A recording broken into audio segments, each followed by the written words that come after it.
So today we're talking about ownership and how important it is for you to have access and control over the things that you own. Um, Last week I was talking to a new client in Galway, and we had maybe 5 phone calls and lots of messages and emails. And over the years, he had two, three, a series of agencies and people working on his website and various other marketing stuff.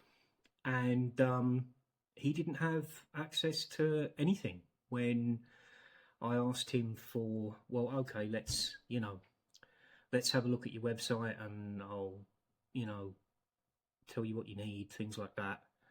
He he couldn't give me anything. He couldn't access his website. He didn't know where the domain and the hosting were. He didn't have any analytics, um, and that's a problem.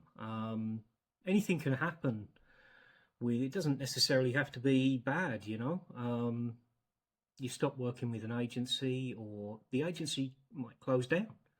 Um, you should have, at a minimum, you should have access to your website.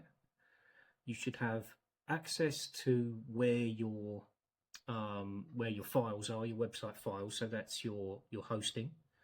Normally the domain is bundled in with the hosting, but sometimes it's not. So you need access to that. If you have so Google Analytics, Google Search Console set up, you need access to them. Your Google Business Profile, that's really important. You should have access to that. It's perfectly okay for people to set these up for you, but once they're set up, you should ask them, look, if something happens, how do I get access to these? What we do is we set up a shared folder. We use Google Drive, but you can use something else.